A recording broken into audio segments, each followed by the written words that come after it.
on. This is my favorite. Hold on. Her sister was a witch, right? And what was her sister? A princess. The Wicked Witch of the East, bro. I'm gonna stab him. You're gonna look at me and you're gonna tell me that I'm wrong?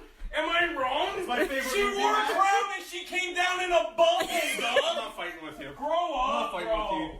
Grow up. Get educated.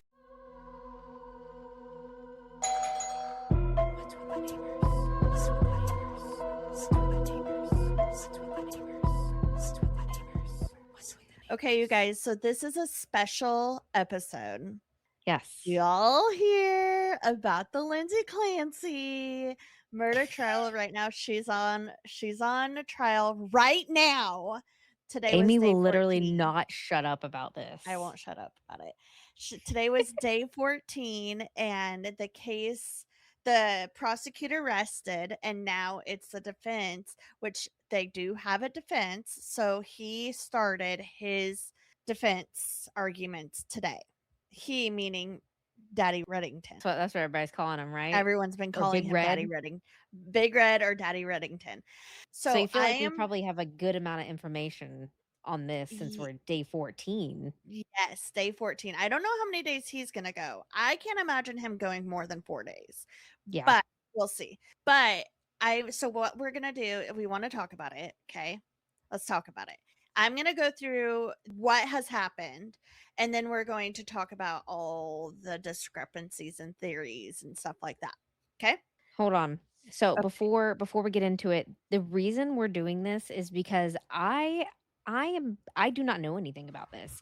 The only thing I know about this, I have been asked to listen to this story for weeks now, and I have refused to do it because I know what it involves, and I've been hesitant to listen to it. But finally, I caved in, and I was like, "Fuck it."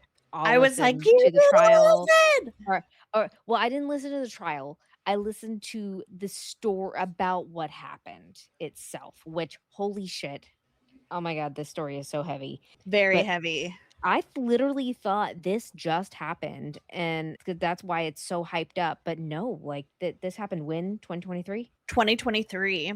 Yeah. Yeah. So I kept on asking Amy about it because I know Amy's already caught up on it. I know Amy's listening to it every single day because it's Amy, and so Yeah. I'm like, I'm just going to get all the cliff notes from Amy. So Amy is here to basically inform me of everything that's happening other than like the things that you see on social media, which I've seen a few posts, couple of little things, but not much. My feed is not filled up with Lindsay Clancy, believe it or not. That's all I see. I'm sure because you are following it. That Lindsay Clancy, and then right now I'm on a really weird niche part of TikTok where it's this girl. She's got to have like some sort of like a disability, like a mental disability or something, because she's like obsessed with Peter Pan at Disney World. Aww. And no, she's like Oh. stalkerish. Oh. Yeah, so like I'm on like, and people keep talking about her, and like yeah, she doesn't appear to have any sort of disability, and she like acts normal, but she's just like obsessed with him. I'm like, there's got to be something going on. Maybe in that she's on the brain. spectrum or Maybe. yeah. But like I'm on that side of TikTok where people are like making fun of her and like doing parodies. And, oh my god. bro, it's that or Lindsay Clancy. I forgot what her name. People know what her name is. I forgot what it is, but I'm like, good lord. So this is a special episode. So this is today. We're recording this 8/17. So which is day 14 of the trial. So if you hear things that like have now been proven, disproven, or whatever, that's because we're doing this as it comes out. Right. Okay. So before we get to the day of the murders, which was January 24th, 2023, we have to go back several years because Lindsay's mental health history after having children did not begin with Callan. And I think that part of this story is important because when you look at January 24th by itself, you see one horrific night. But when you go back and look at the months and years leading to it, you see a much larger story. So, December 24th, 2017, Cora was born. Lindsay and Patrick welcomed their first daughter, their first child, Cora, on Christmas Eve in 2017. After Cora was born, Lindsay experienced postpartum anxiety. According to later court filings, it was described as some anxiety, particularly surrounding her eventual return to work. Lindsay was a labor and delivery nurse in Massachusetts General Hospital, so she was someone who worked in healthcare and around pregnancy and childbirth professionally. Eventually, the anxiety improved. Then, September 30th, 2019, Dawson is born. About 2 years later, Lindsay and Patrick welcomed their second child, Dawson. This time, Lindsay's postpartum anxiety was reportedly worse than it had been after she had Cora. She was offered Zoloft, which is an antidepressant commonly described for anxiety and depression, but she declined to take it. Instead, Lindsay tried to manage what she was experiencing through therapy, exercise, meditation, eating well, and spending time with other people. And at least for a while, those things seemed to work. She got better. Then nearly three years later, Lindsay became pregnant with their third child. And on May 26, 2022, Callan was born. And initially, things actually seemed really good. Her postpartum was immediate. Later court filings described the first 12 weeks of Lindsay's maternity leave as almost idyllic. Lindsay was exercising again. She ran 2 5Ks that summer. Patrick was also home, so that did help for part of that time on paternity leave. And the family spent much of the summer together. 6 weeks after Callan was born, Lindsay even posted publicly about how much better she felt this time around. She credited exercise, nutrition, and changing her mindset. From the outside, there wasn't necessarily an obvious sign of what was going on, but as summer ended, things began to change. September 2022, Patrick eventually returned to work, although he worked remotely from their home. Lindsay was now caring for all 3 children during the day, and her own return to work was approaching. That's when her anxiety began to increase. She wasn't sleeping. She was exhausted during the day. She was losing motivation to do normal everyday things. She was anxious about going back to work. So Lindsay did what we tell everybody that's experiencing these things: go ask for help. So she goes and asks for help. So Lindsay began seeing a psychiatrist, Dr. Jennifer Tufts. During her initial assessment, Lindsay reported anxiety attacks, decreased appetite, depressed mood, excessive worrying, guilt, difficulty experiencing pleasure, difficulty sleeping, and racing thoughts. But on the suicide risk assessment, Lindsay answered no when asked whether she was suicidal. Okay. Whether she was hearing voices and telling her to hurt herself or other people, her answer was no. So Jennifer, Dr. Huffs, recommended therapy and prescribed Zoloft or sertraline. So October 22nd, Lindsay apparently didn't begin taking the Zoloft immediately. Around middle of October, she started at the 25 milligrams. The dosage was then increased to 50 milligrams, but Lindsay's reaction was not that good.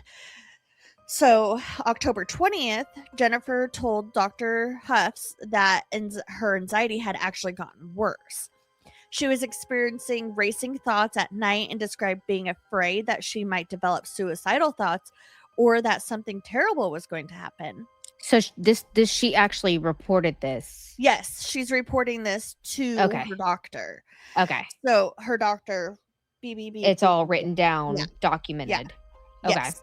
So Jennifer told Lindsay, you need to stop the Zoloft. So she stops it. October 21st, the next day, Jennifer prescribes Ativan or lorazepam to be taken as needed for the anxiety. So already within a relatively short period of time, I mean, we're talking not even a month, she was prescribed Zoloft. She started Zoloft. They increased her Zoloft. Then she stopped the Zoloft. And then she started Ativan. And that's not enough time to be on and off of things and to actually... Right, to see if something's actually gonna work. But Exactly. another thing is, like, normally those type of medications, you have to, like, wean yourself off. You can't Right. stop cold turkey, but I'm wondering if it's because it was such a low dose that she could do Yeah. it cold turkey. Okay, so then October 25th, Lindsay writes about the children. She wrote something in her notes app on her phone that later became significant to prosecutors. She wrote about feeling like she sometimes resented Cora and Dawson because having 3 children prevented her from treating Callan the way she had treated her first baby. So what was interesting is, like, she immediately recognized this feeling and she realized it was unfair. She wrote about wanting to feel love and connection with all 3 of her children. So this wasn't like simply a note of saying, like, I hate my children. Okay. She's like noticing, like, I'm resenting my children, Sure. Well, my 2 children, but it's because I want to also give Callan the same attention that I gave my first child.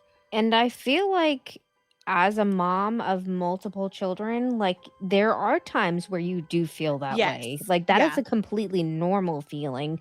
However, like, she may have been feeling it more with all the medications and everything going Yes. on. That's a red flag. Yeah.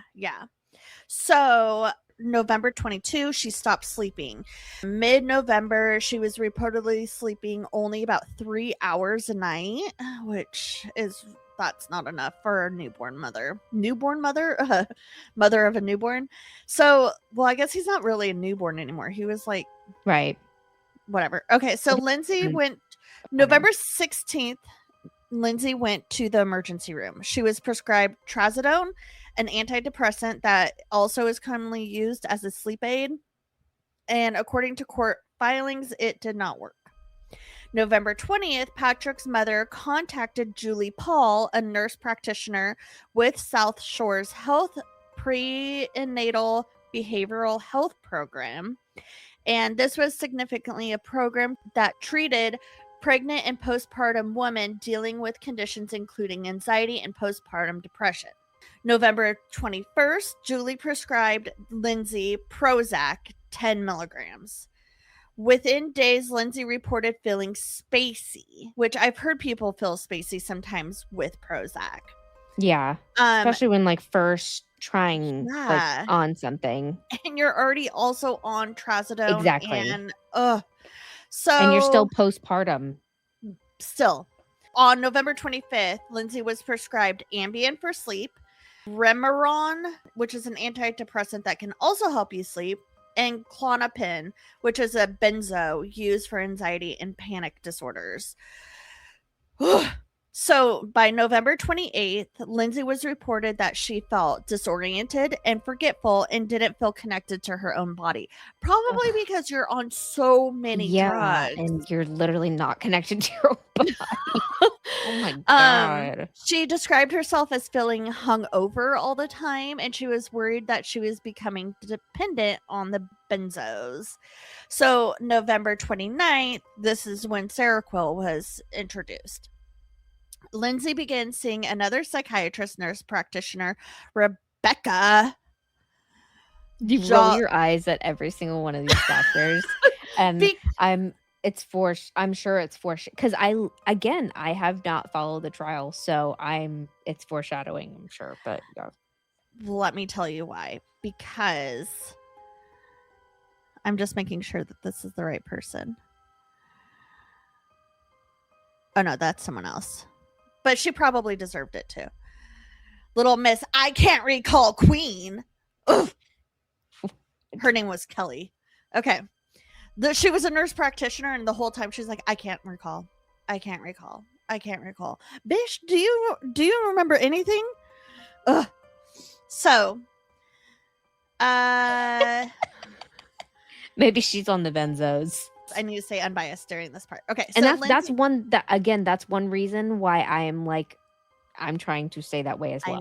I know. Okay, so Rebecca Gelota. So Rebecca prescribed Seroquel to Lindsay. Over time, Lindsay's prescribed Seroquel dosage would reportedly increase substantially ultimately reached as much as 400 milligrams a day.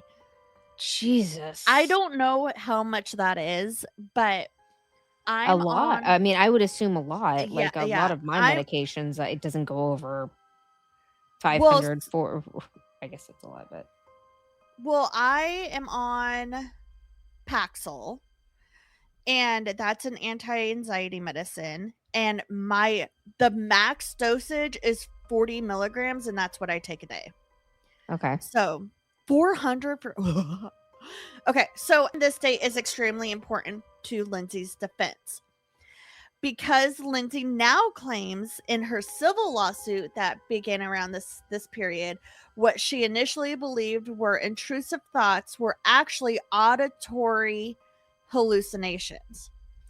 Her lawsuit claims those hallucinations continued on and off from late November all the way up until the killings of her children. So she was hearing voices. She was hearing voices. And reported it. Yes. Prior. She reported and it's documented.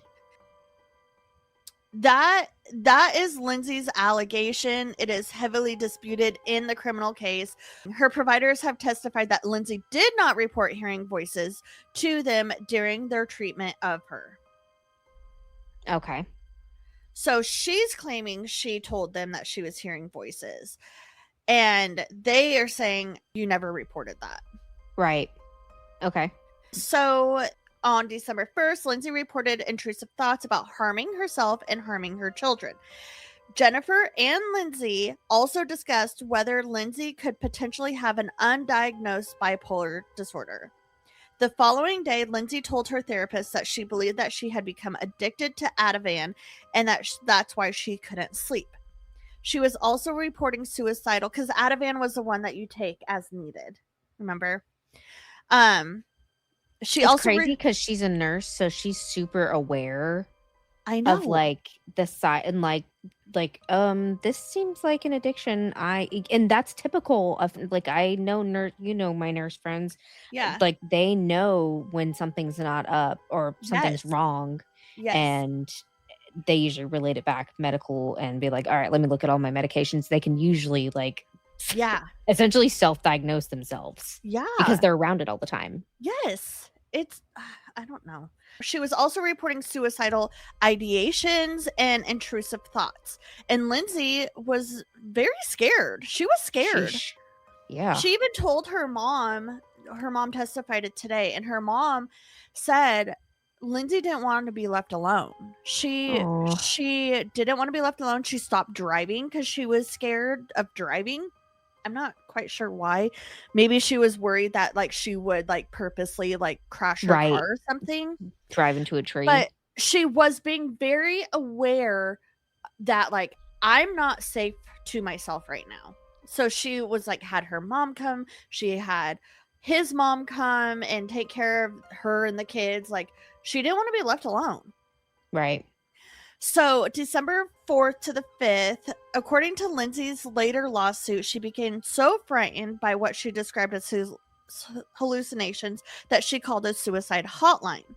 But Lindsay didn't have a specific suicide plan. And according to the lawsuit, she was told that the situation did not constitute an emergency. What? So if you're going to call suicide hotline, you got to have a plan. Otherwise, they ain't going to help you. Isn't the fucking suicide hotline to like even talk someone down just from being down? Like, hey, if you're down, like, there's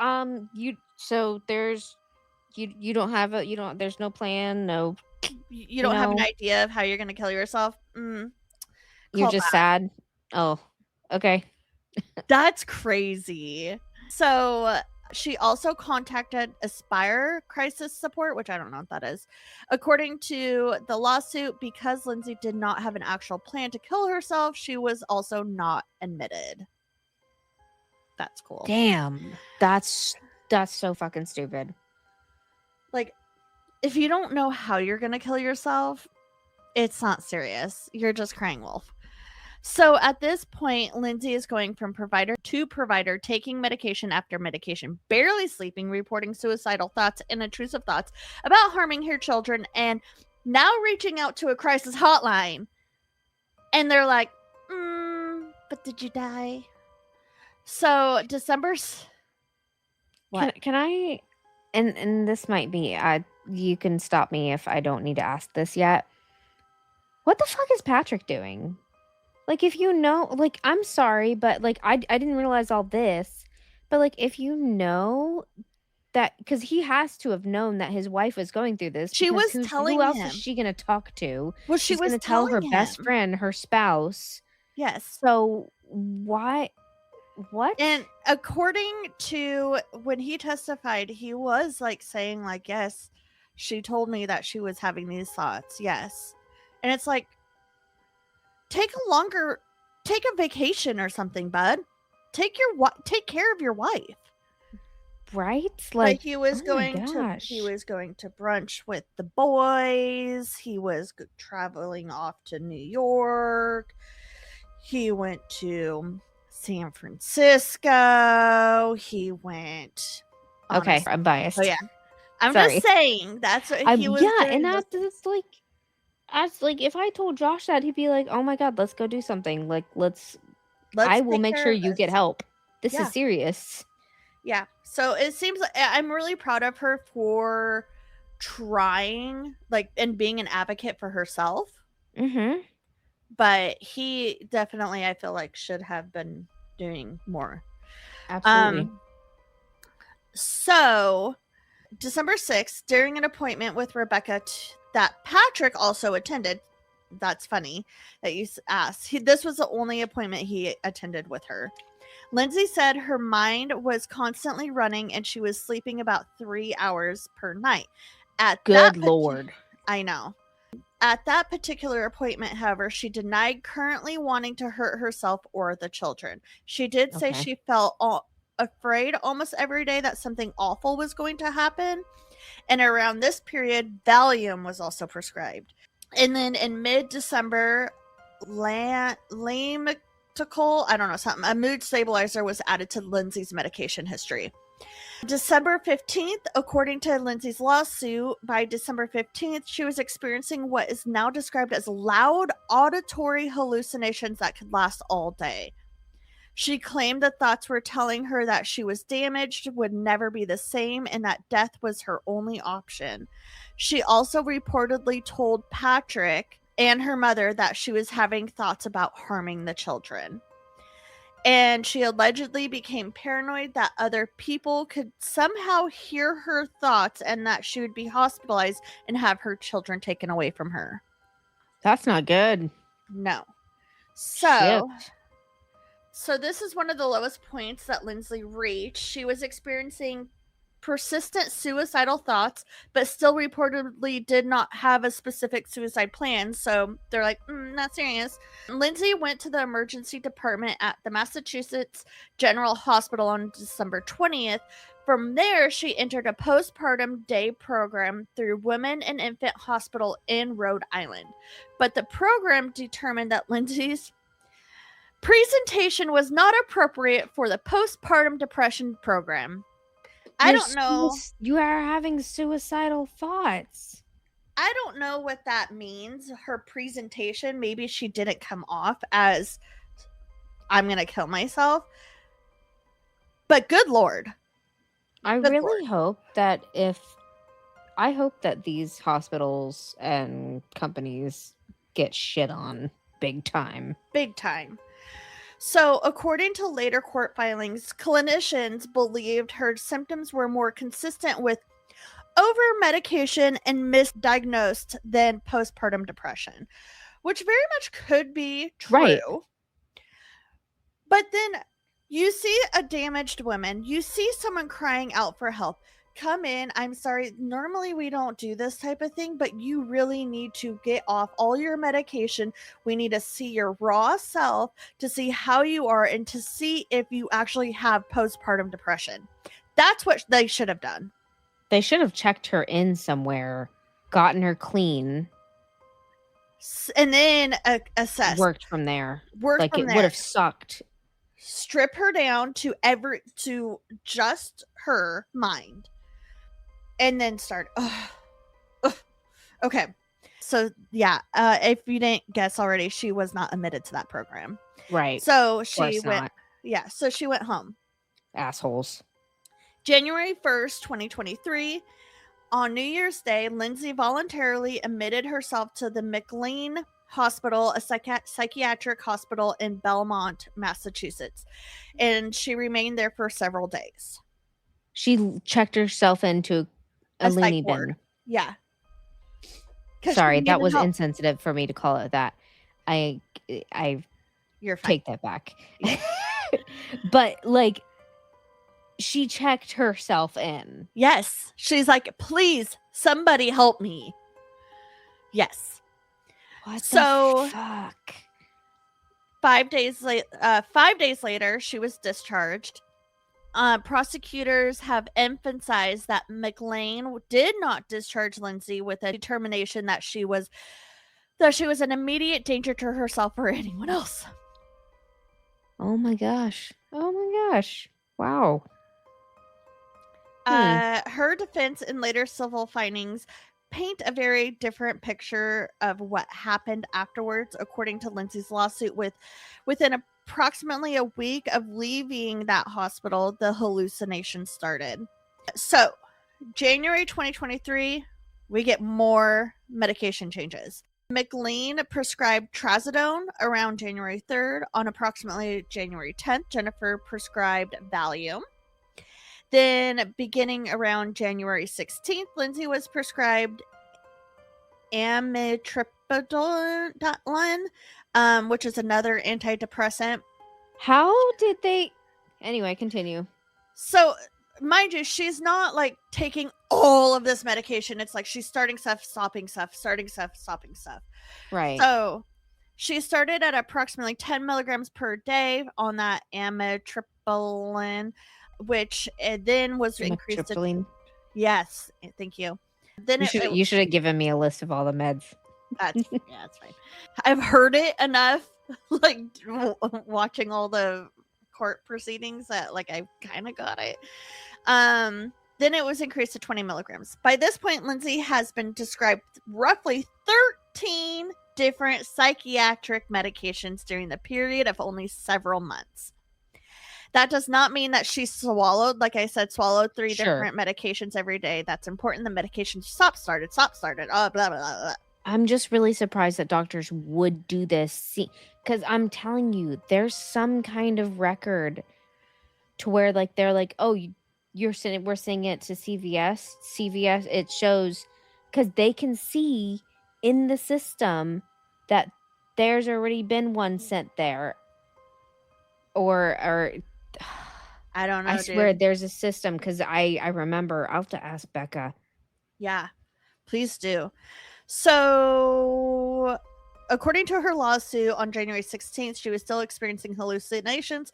She claimed the voices were telling her to kill herself and the children. And again, this is critical distinction.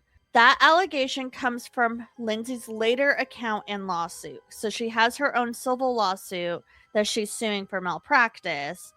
And so she made these claims in this lawsuit that she was having hallucinations. Okay, so her providers have disputed that she reported these kinds of hallucinations. They're saying she didn't report any hallucinations. So, January 20th, investigators later found searches on Lindsay's phone involving the word psychopath, including the search asking whether a psychopath could be treated. It gives you some kind of idea of what Lindsay may have been trying to understand about herself during those final days, although what she actually believed when she typed those searches is something only Lindsay can truly answer. Sure.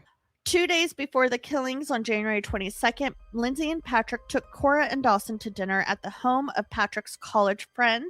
People were interacting with Lindsay around this period. They didn't describe her as someone obviously detached from reality, and that becomes important because this case isn't simply a situation where everyone around Lindsay agrees like she was visibly a psychopath. Sure. Or psychotic. So, January 23rd, the day before the children died, Lindsay had her final appointment with Jennifer. Then came Tuesday, January 24th, 2023. That morning, Lindsay took 5-year-old Cora to a doctor's appointment. They came home. Lindsay went outside with Cora and their 3-year-old son, Dawson, and the kids played in the snow. She took pictures. She sent pictures of the children to Patrick and to her mother. From the outside, this looked like an ordinary winter day at the Clancy house. But according to Lindsay, her later lawsuit, internally, it was nothing of the ordinary for her. She claimed that she was experiencing suicidal hallucinations throughout the day. And sometime that afternoon, the Clancy family began creating a very precise digital timeline. So 4:02 p.m., Lindsay searched on her phone children's Miralax. Cora had been having issues with constipation.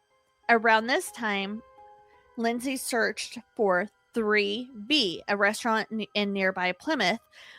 She also used Apple Maps to determine how long the drive would take from her home to 3B. And then the details would later become extremely important to prosecutors because prosecutors argue Lindsay was calculating exactly how long Patrick would be gone, which also my husband does this thing where if I tell him to go to this place, he says, well, where is it? Well, let me Google that for you. So I'd be in trouble too. So Lindsay's civil lawsuit gives a completely different explanation. It claims that she checked the travel time because she was frightened of being alone and wanted to know how long Patrick would be away. Same evidence, completely different interpretations. So 4:47 p.m., Lindsay calls the CVS in Kingston. She asked whether they had children's Miralax. The manager told her they do not, but they carried a similar medication, like the off-brand. So the manager, the CVS employee later said that Lindsay sounded normal on the phone. Her speech wasn't slurred, and the employee did not notice anything unusual. 4:53 p.m., Patrick was downstairs working in his home office. Lindsay texted him whether he wanted takeout from 3B. She explained that she had not cooked anything and that it's been a long day. Patrick agreed. They started looking at the menu. 4:06 p.m., Patrick asked Lindsay what she wanted. Lindsay chose a Mediterranean power bowl. Patrick chose the scallop and pork belly risotto. 5:10 p.m., Lindsay called 3B and placed the takeout order. She put the order under Patrick's name. The restaurant employee who took the order later said that nothing was out of the ordinary for Lindsay's voice and stuff like that. 5:15 p.m., Lindsay texted Patrick the exact medication she wanted him to buy. Pedialyte liquid stool softener. She texted that to him. Patrick left the house. Inside were Lindsay and the 3 children. 5-year-old Cora, 3-year-old Dawson, and 8-month-old Callan. According to prosecutors, this was the opportunity Lindsay had deliberately created. According to Lindsay, what happened next wasn't something that she had consciously planned. Her lawsuit claims that Patrick left. She left as though a force came over her and heard a voice telling her essentially that this was a final opportunity to kill the children so that she could kill herself. That claim is central to her insanity defense. It is not an independently established fact. So 5:32 p.m., surveillance cameras captured Patrick entering the CVS on Summer Street in Kingston. He walked to the children's medicine aisle. 5:33 p.m., Patrick called Lindsay because he wanted to make sure he was buying the correct medication. Lindsay didn't answer. 5:34, so a minute later, Lindsay calls him back. The conversation lasted approximately 14 seconds. Lindsay confirmed what medication Patrick needed to buy. Patrick later described the conversation as basically normal, although he had recalled getting the impression that he may have caught her in the middle of doing something. Mm-hmm. And during his testimony, he said it sounded like she was quiet. I remember hanging up and thinking she must have be in the middle of something like giving the children a bath. So 5:37 p.m., Patrick paid for the medication and left CVS. He then drove towards Plymouth to pick up dinner. 5:54 p.m., surveillance video captured Patrick arriving at 3B. He walked inside, waited for the order, and paid for the food. Then he started driving home. Approximately 6:09 p.m., Patrick arrived back at the house, and the first thing he noticed was the silence. There were 3 small children in that house, and Patrick couldn't hear any of them. He called out for Lindsay, nothing. He called her phone, nothing. Patrick went upstairs. The bedroom door was locked. He eventually got inside. There was blood on the floor, and the bedroom window was open. Patrick looked outside, and Lindsay was laying on the ground below. She was alive. Lindsay had cut her wrist and jumped from the second-story window. Patrick ran outside. He called 911. And during that call, Patrick asked Lindsay the question that changed everything. Where are the kids? According to Patrick, Lindsay told him, they're in the basement. Patrick ran back inside. He went downstairs, and there he found Cora, Dawson, and Callan, and all 3 children had exercise-resistant bands around or near their necks. Patrick removed the bands and desperately began trying to save them. Police and paramedics arrived within minutes. Cora and Dawson were pronounced dead that night. Callan was still alive when first responders arrived, and that they transported him to the hospital, but 3 days later, he had no brain activity, so they ended up pulling the plug. So the prosecution's version is that Lindsay knew exactly what she was doing. They pointed to the search for the restaurant, the map showing the travel time, the phone call to CVS, the takeout order, and sending Patrick on 2 errands as evidence that she deliberately created a window of time when she would be alone with the children. They pointed out that Lindsay could communicate normally with Patrick, CVS, and 3B that afternoon. They argue that the evidence shows planning, awareness, and intent. But the defense is sharing a completely different story. They point to a woman whose mental health had been deteriorating for months, a woman who repeatedly sought psychiatric help, a woman who went to the doctor's therapy, emergency department, crisis center, and postpartum mental health program, and eventually voluntarily admitted herself to a psychiatric hospital, a woman who was prescribed approximately 13 psychiatric medications in a matter of months, a woman who reported suicide thoughts and intrusive thoughts of harming her children. And Lindsay now saying that by January 24th, those weren't simply intrusive thoughts anymore. She said she was hearing a voice. And according to Lindsay, after Patrick walked out of the house that afternoon, the voice told her that this was her last chance. Kill the children, then kill yourself. And somewhere between 5:15 when Patrick left the house and shortly after 6 when he returned, all 3 of the children are strangled, and Patrick came home carrying children's medication and takeout. Hang on. Thank you for speeding through that part. Yeah. I tried. It's so hard to hear that and so sad. Yeah. So those poor babies. Yes.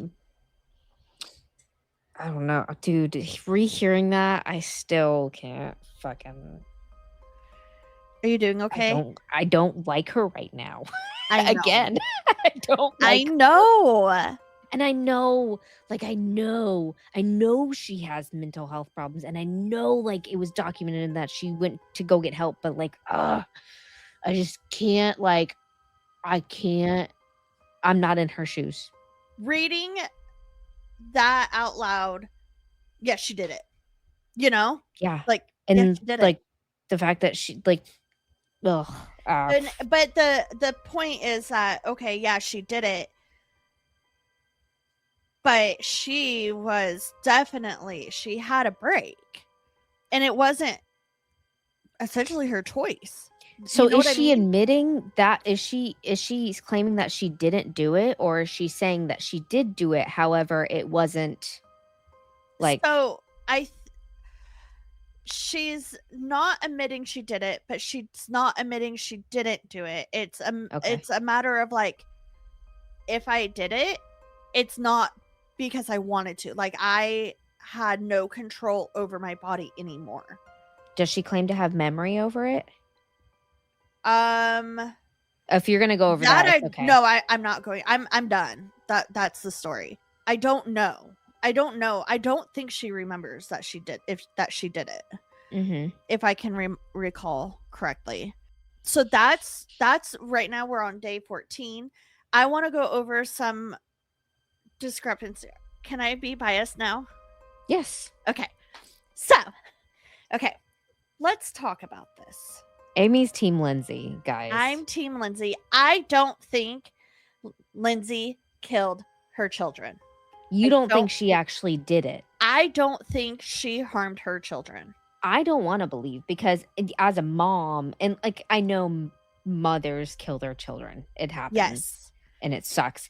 However, as a mom, I don't want to believe that she did that, because she sounded like she was a very maternal, nurturing mother. Yes. And she was labor and delivery nurse. Like, she had to have loved kids. She sees the miracle of life every single day at her job.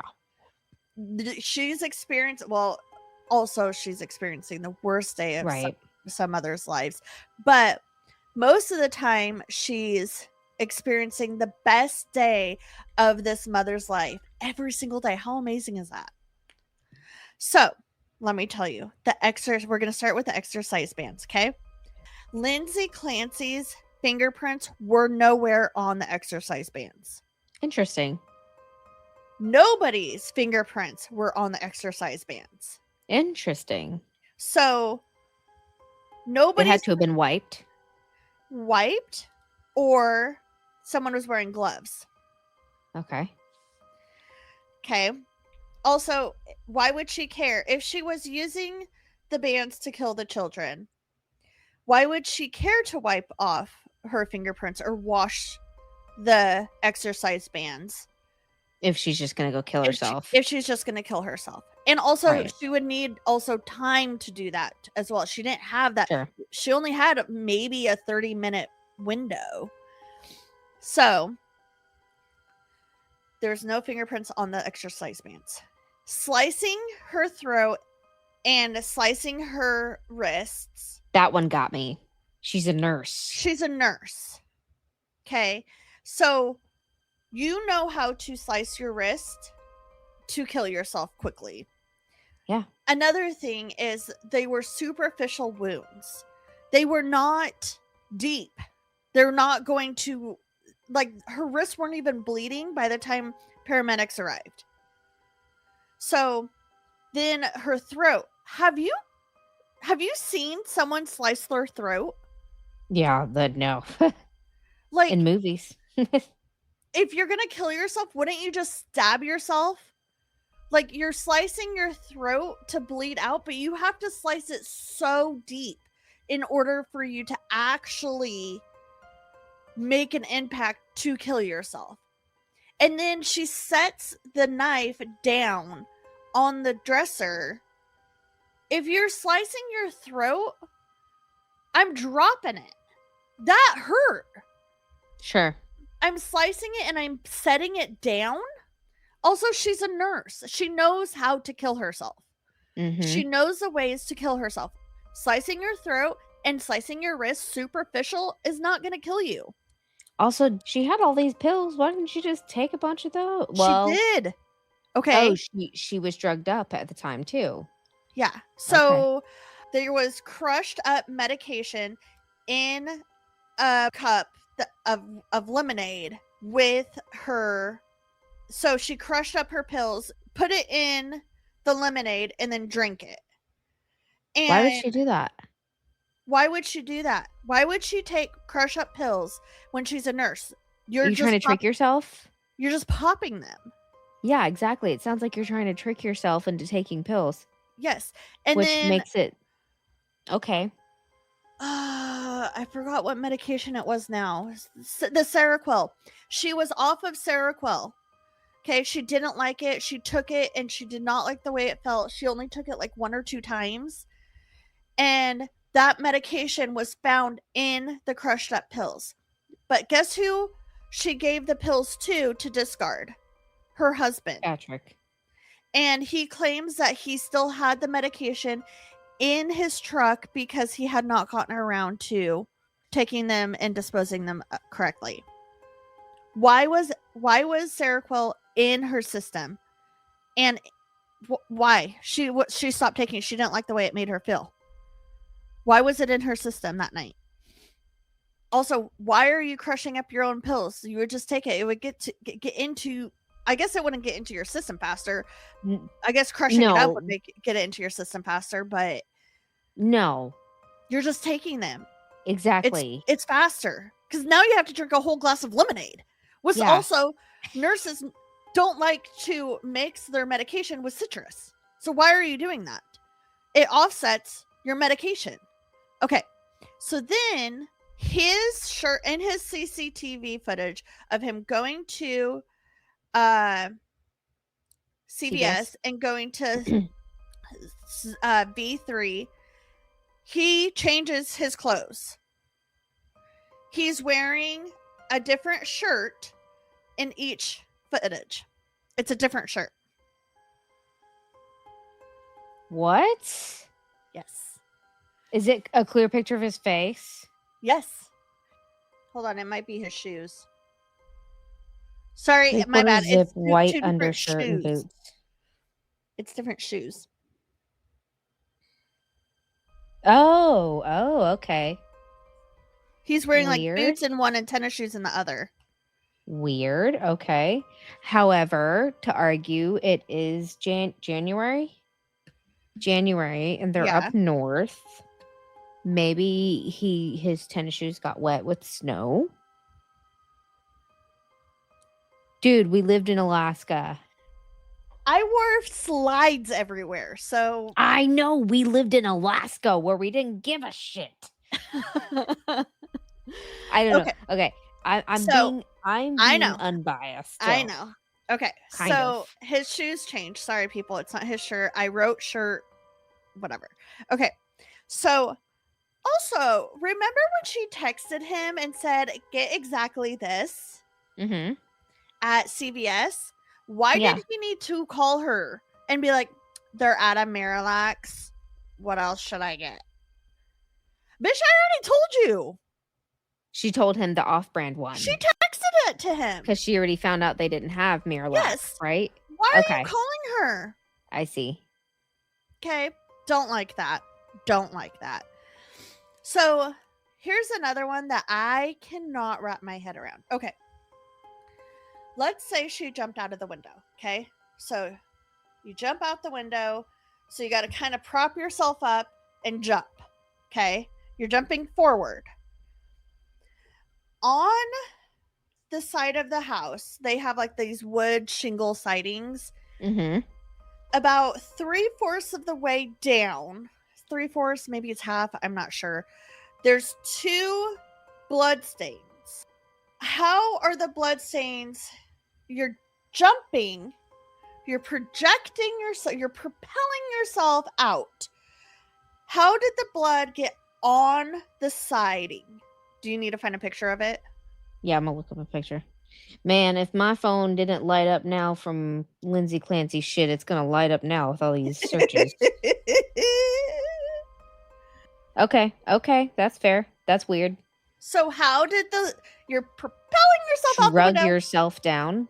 So It's like okay, she so climbed then down. so that was my question. Okay, so maybe she like swung her feet out, turned around, and like then dropped, maybe. But then there would be smeared all the way down. Sure. Not just in this one spot. So this is what I'm thinking. It's a theory. It's a working theory. Her thyroid was crushed. Okay. So, did she try to escape from her husband killing her? She goes to the window to escape. He slams the window down on her throat, crushing her thyroid. And then she struggles. Then he takes her, tries to throw her out the window. She is hanging, dangling by her feet, hits the side of the house with her wrists, and then he drops her on her spine. Because if you are jumping out the window, you're going to jump out the window and probably land on your stomach and your head. So here's the house. Okay. Your head would be facing like furthest away from the house. Her head was found closest to the house. So she like flipped. But it's only a 2-story house. Right. So like if that would have happened if her head was hanging out first. Then that would explain why she Somersaulted. fell and Belly up or belly down, do you know? I believe it was belly up, but I could be wrong. But she couldn't be belly down. Because if she fell, let's say she dropped. Yeah, that would make sense. Yeah. So, I think he pushed her, or, dangled her and tossed her out the window. And that explains the blood spatter, where it's located on the side of the house, and how her head is faces closest to the house. Because she dropped, boom. And obviously you're thinking the cuts were his doing to make her look like to make it look like she did it. That she did it, because why would she cut her? Doesn't know. But like also, who doesn't know to do that? Okay. So during something else that I failed to mention, all the searches that I do mention this later, but I'll say it now. So all of the searches that she searched like on her phone were, so there's 2 different people logged into this Google. One was from a phone and one was from a Surface Pro. One was logged in through his Google account, and the other one, it's not determined where it was logged in through. Okay. But the searches on the Surface Pro that was logged in through his Google account are how to slice a throat, carotid artery, how to disable airbags on a Kia Sorento, psychopath, can you heal a psychopath, and some other searches. Okay. On the other Google search, there was free unicorn coloring book, Earth's Best Formula, Miralax, like some other searches, like motherly searches. I was about to say my search history. Yeah. And then the other ones, how to slice a throat, where is the carotid artery, stuff like that. Okay. And it was through his Google account. Okay. So now, so I discussed that. Also, she's a nurse. We keep going back to she's a nurse. Why did she think that jumping, I know she might be in a psychosis mindset, but why would she think that jumping out of a 2nd-story window was going to kill herself? Exactly. She literally took 3 means of killing herself. Yes. She cut herself, she took pills, and she jumped out of a window. Overkill. That's overkill. Yeah. I mean, she could, and also, like, I've seen TikTok nurses that are on TikTok. They've said, like, if I was going to kill myself, I would just take a bunch of pills that I know would kill me. Right. Why are you doing all of that other stuff? Mm-hmm. So he for sure was cheating on her. For sure. Really? There's no evidence, but for sure he was cheating on her. Okay. He does all these little trips to New York, and guess where he met his little New Yorkie girl? In New York. She was she's some sort of doctor in New York. Okay. So Amy's excitement, guys. Oh my gosh. So I don't talk about this, but I'm going to add it. Okay. So he for sure was cheating on her. How do you move to New York? He said he moved to New York to get out of the limelight and blah, blah, blah, blah, because of everything, which I understand. Sure. You go to New York to disappear, right? Yeah. So that's what he claims. But they start dating very shortly after the babies were killed. Okay. And he went to University of Boston. She went to Rhode Island, the university on Rhode Island. I forgot what it's called. Okay. Oh, that's 4 hours away. There's no way that they knew each other in college. Little tin hat here. He was on He was on the sailing team for the Boston University. And guess who hosted a lot of the competitions? Her She university. No, her Oh. university did. So, could it have just been a coincidence? Yeah, but they were cheating. They very much could have crossed paths. Yes. They for sure were It's cheating. very I'm sorry. likely they could Also, have. she looks just like Lindsay. Interesting. And she's a physician? And she's a Physician physician. assistant or? I think she's some sort of doctor. Okay. They look just alike, Brie. That's Just weird. alike. It's weird. So he's got Okay. a type. He's got a type for sure. So, also, during the Boston Marathon, he ran the Boston Marathon. His girlfriend ran the Boston Marathon. Coincidentally, okay, he placed 81st and she placed 109 or 108. So you're telling me that they Like were 20, only, like 30 people, 30. Yeah. which is crazy. And if you're running marathons, okay, I've ran half marathons.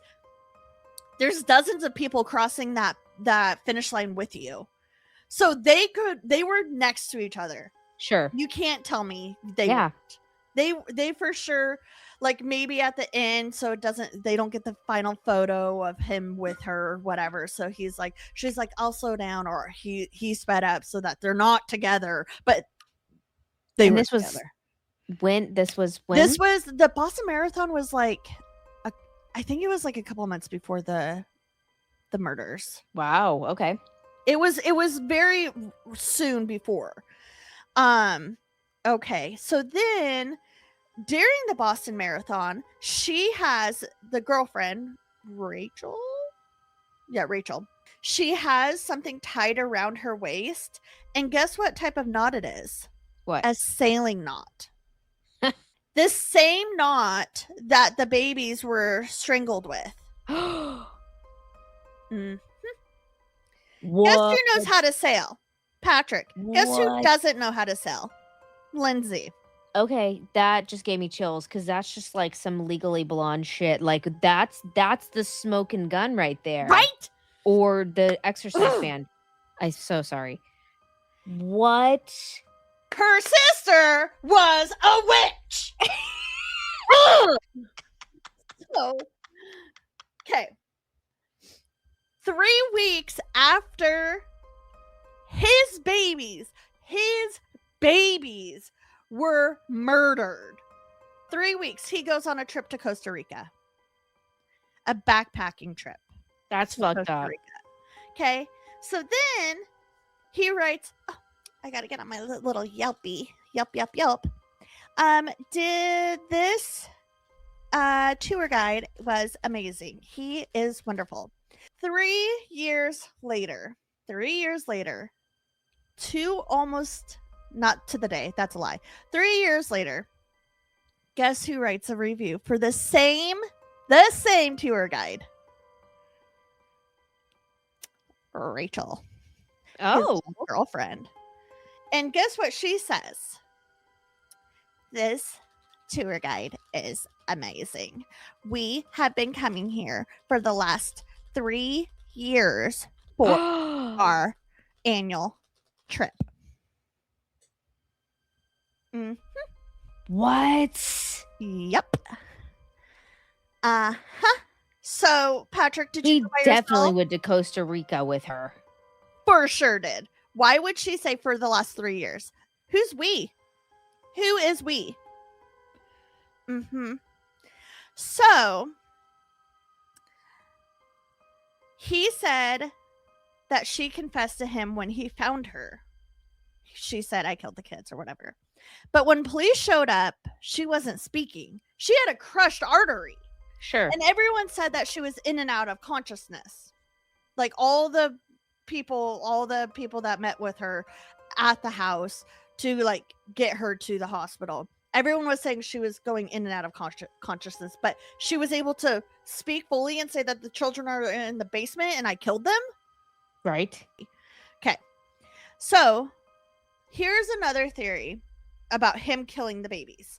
Okay. So the baby was 8 months old and I didn't do any this is specifically I'm trusting the TikTok nurses and the TikTok doctors that have spoken about this, but they said that an 8-month-old baby, you only have 30 minutes to resuscitate a baby after it's like essentially been killed or Mm-hmm. died.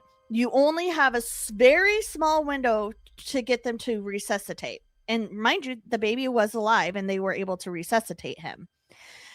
Or they were able to get him to come back. So the officers arrived. He met them outside. He said, she killed them. She killed the fucking kids. Then he goes inside. They go down to take care of her because they're trying to assess her. He goes back inside the house and goes downstairs.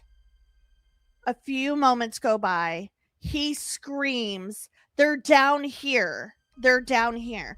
So they go and they find, that's when the children are discovered. He discovered the children. Okay. I think this is a theory. It's a working theory. What if he was going to keep the baby and he wasn't going to kill the baby? And Mhm. what if he strangled the baby while they were outside? And that's why they were able to resuscitate the baby, because the window, the amount of time doesn't match up where they were able to resuscitate him unless he had just killed him. Sure. Like saved him for last. Yes. So And fucked up. like maybe he was going to keep him and then at the last minute decided he didn't want the child. So one thing I did hear was that, and that was like worth mentioning, was that one of the 3 children were in his office versus in the open basement area. I did not hear that. I heard that on that podcast that I sent you. Okay. Whenever I was initially, Yeah. I believe it. and I can't. I Do you know want to which one say it was? it was Cal. I want to say it was Callan, and he was the baby, right? Yeah, so maybe he was keeping the baby away from the other children. Yeah, and that's what. Well, they were not for him. They were totally on his side, or they were not for her. They were totally on his side. Yeah. Because it was still fresh. This literally Right, had just right. happened like months later, and they were Yeah. reporting on it. None of this information had come out. So Yeah. and they had mentioned that. They were like, it was strange that one of the children were in the office. Yeah. That is very weird. Let me look this up before. Okay, maybe we'll have to look into that because I can't find that for sure. They said it on that podcast. I thought that because they noted it multiple times that one of the children was found in the office. Yeah, all I'm finding is they were found in the basement, which would be that's where his office was. Yeah. Yes, we'll have to come back to that. Okay. So that's just a theory. Okay. Also, guys, on Spotify, there's a comment area. If you guys have theories of your own or have any like input on anything that we are saying, please give us your comments because we want to hear what you guys think too. So yes. Yeah. Anyway, sorry. No, you're good. Okay, so then there's a theory that he did it, and that's why he changes shoes. It explains why he has 2 different pairs of shoes on. Is he drove to CVS, ran, mind you, CVS was only 3 minutes away from the house. Okay, he's a runner, so he runs home, kills everybody, runs back to CVS, calls her, he calls her. Mm-hmm. She answers because she wasn't supposed to answer, right? like she was supposed to be dead.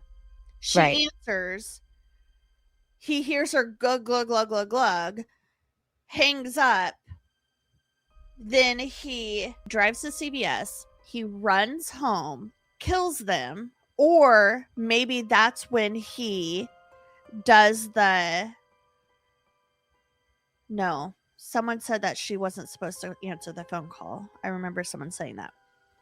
He runs home, kills them, runs back, does because also it took him like 15 minutes to get to CVS, which like the time that he left the house and the time that he is found on surveillance, it's like 15 minutes. So Okay. why it only takes you 3 minutes to get there? What were you Right. doing in that time frame? So that's why Right. people assume that he or say he parked, he ran home, did the Because he killing. needed an alibi. Yes, ran back to CVS, went into CVS, calls. She's not supposed to answer, but she does.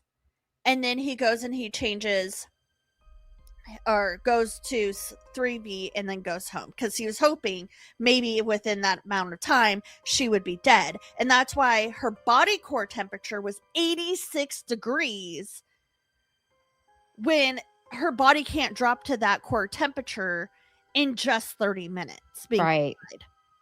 So it was actually longer because of this. Yeah. So that's a theory. That's a working theory. It's not a solid one because of how I stumbled through all of that, but I might have to look it up again and confirm with you. So I already talked about the disabling the airbags and slicing the throat where the carotid artery is. She also like wrote in her notes like, I am a good mom. I'm going to get better. I love my children. Affirmation. Yeah, she was like saying these things Sure. as a future for herself. So why would you do that if you're planning on killing yourself? So he already said he's the one that discovered the children. Nobody else did. And why wouldn't she just do it? He went on vacation like 2 or 3 weeks before that. Why wouldn't she just do it then? Right. And again, okay. I also understand like finally like something snapped in her brain. I understand that. But they're saying she was planning this whole Exactly. Something snapped and that's my thing. Is they keep saying, oh, she planned it. Well, she You was don't have good days and then all of a sudden you snap and you're like, I'm making a plan in like 3 seconds. Yes, no, it would have been like something snapped in her brain and she had no control over what she was doing anymore. So if that's it, if she was planning it, why wouldn't she do it when he wasn't home and instead do it with only like 15 minutes, 20 minutes to do it? Right. And then fail, because then she could have successfully killed herself and he would have come home to nobody. Yeah. So, and then I already talked about the medication. So those are my theories. I think he did it. Question. Yeah. I've heard something about 2 phones. 2 phones. That she had a second phone.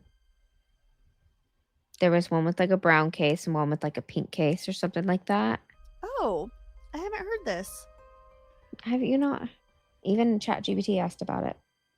Let's see. During the murder trial of Lindsay Clancy, digital forensics experts testified about data extracted from her cell phone and Apple Watch rather than an active use of 2 separate mobile phones. Okay, the evidence presented focused on a single iPhone, its text messages, health metrics, and internet search history. Okay, so maybe the 2 phones is a Apple Watch as well. Never mind. So even ChatGPT mentioned that.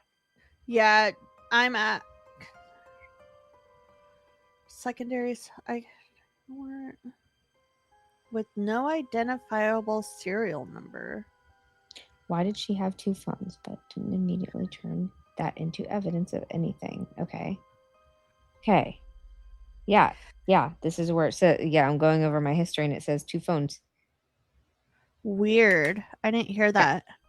Yeah, I don't know. I don't know if that's true or not. But if anybody knows anything regarding the 2 phones thing, I give us your information now. tried really hard not to rant so that it wouldn't just be yelling Yeah. in people's ears. So, okay, so here's my unbiasedness about it. For one, okay, her getting thrown out the window and slicing up her arms or whatever in her throat. What if, since they were superficial, and I'm not saying whose side I'm on. Uh-huh. What if she did it, took the pills, knew that it wasn't quite a lethal dose, and also did superficial cuts the wrong way, Uh-huh. and then hung herself out of the window, dropped down to where she's not going to kill herself, and knows she's not going to die. However, it looks like she tried to kill herself, but she knew she wasn't going to die, so she gets attention for it. Oh. That's one I've heard. Okay. That is one I've heard about this being like to make her look better, to make her look less guilty because she wants people to feel bad for her. I've also The sympathy thing. I have also heard people say that she did it, like maybe she found out about him cheating and so she did it to hurt him. Okay, yeah. Mm-hmm. Okay, so I'll tell you. I don't like your theory. After hearing what you're saying about the girlfriend and whatnot, Yeah. and all of his vacations, and you pointing out the fact that, like, if she really wanted to do this, why didn't she just do it when he was gone weeks ago? Yeah, and then it's the knot. The knot is a smoking gun for me. I think that's the fucking sailor's knot. The perm. Why? Who would take the time when you're drugged out to tie a knot like that? First off, and second, like, did they say that in the trial that it was tied in that knot? Is that a point that, or is that like is that a theory? No, the sailor knot, I believe, was in the evidence of the photos. Okay, yeah, Let me see if I can find it. They're not going to show those photos, but okay. Do you want to hear my theory? Yeah. Okay, so I have to get a little paranormal into this. Oh. So I never got to tell you this story, but I do plan on telling you one day. I don't think I got to tell you this story. So there is an Ed and Lorraine case. Uh-huh. It did get turned into a movie. It's called The Devil Made Me Do It. And okay, it is I think I've seen this. It's about a guy who got possessed. Like Ed and Lorraine went and exorcised his like little brother-in-law or something like that. He was engaged to his older sister, and so Ed and Lorraine went and like exorcised this little boy, and he yelled at it. I think I did tell the story, and it went into Arnie.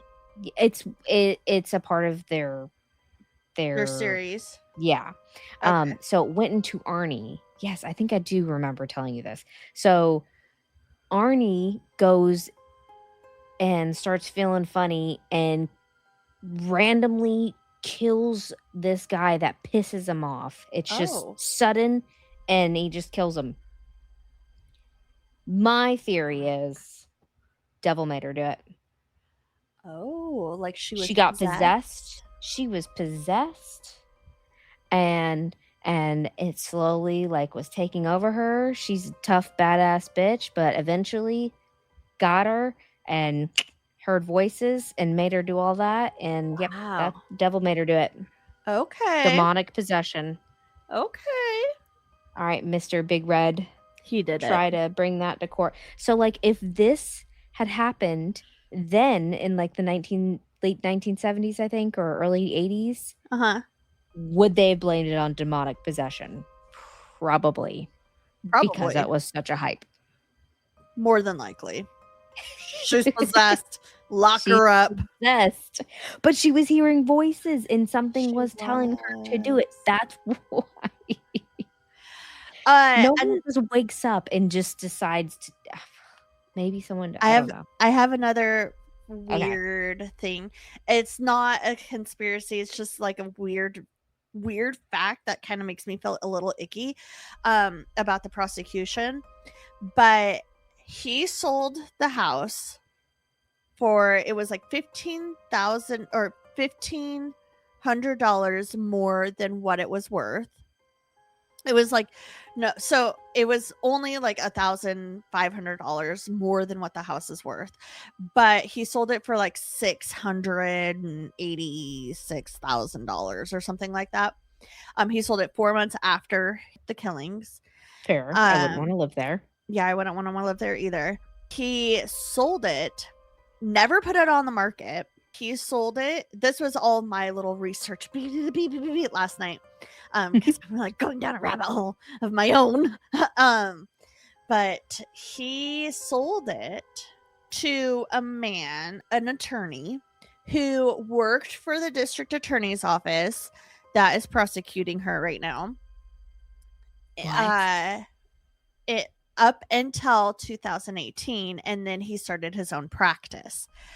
And guess who he worked side by side with at the district attorney's office? The lead prosecutor prosecuting Lindsay Clancy. What? Isn't that weird? That's so weird. That can't just be coincidence. It wasn't even on the market, Brie. That's weird. Also, why would you want to buy a house where 3 children were just killed? They should have condemned it, just like they condemned the Idaho murders house. That's icky. I would not want that. Absolutely not. No, that's disgusting. I hope they get haunted. Anyway. Yeah. Don't like it. But dude, anyways. that's interesting. Okay. Yep. Wow. This has been a long one. Okay. By the end of this, I am definitely leaning for her. Yeah. I know. But I don't want to hear the beginning part again. I just want it to be, I just didn't want it to happen. I know. Out of all of this, even if she did do it and she's found guilty, I hope eventually she can forgive herself. Because if she was found guilty, it was because she absolutely lost it. And that is the saddest thing. And I hope eventually she can forgive herself and she can heal. She has been told that she's at a institution right now, a hospital, and she has been told, you are cleared. Mind you, she'd go straight to a normal state prison, but she has been cleared, and but she has refused to leave because she does not feel like she's ready to leave yet. She probably is still suicidal. Probably 1,000%. But she's been cleared to leave and she's refusing to leave. I do not think she trusts herself to move on from this. But I do hope that she eventually can forgive herself. Even if she's found guilty, she does not deserve to live in that type of pain the rest of her life. Right. But that's Lindsay Clancy, you guys. And you didn't even, I feel like that wasn't even all of it. There's no, not at all. So much more. So much more details. But we've been here for an hour and a half. We really have. That was awesome. Thank you. You're welcome. Thank you shout for out enlightening me. To Destiny for helping me with some of these questions today. Or some of these theories. I appreciate you helping me. Thank you, Destiny. Thank you, Destiny. Destiny. So something really scary happened to me. My coworker, we brought it up again, and he was like raising his voice more and more and more, and he's like, she did it! She did it! She did it! And I'm like, is this the one who had the knife? Yes. You guys you guys, you guys are gonna hear this story. I was like, oh, you're so aggressive. Leave your coworker alone. He's tired of hearing it from you. He really is. He was like, I wasn't going to bring it up. I wasn't going to talk about it. And then he was like, people who listen to true crime and this and that and the next and these keyboard warriors, they think that they know everything and they listen to true crime for leisure. And I'm like, I'm going to talk about it on my true crime podcast later. Right? And he just like went like scuffed. Shout out to him. Oh my god. But Anyways. also sorry. But I'm gonna go eat. I'm getting hungry. All right. You're good, dude. I'm going to bed. Have you checked in on the neighbors? What's with the neighbors? Bring Amy Bring Amy out. out. Hug your babies tonight, you guys. Yes, hug your babies. Say hi to your cats for us. Yeah, that too. Meow. Okay, bye. Bye. What's with the neighbors?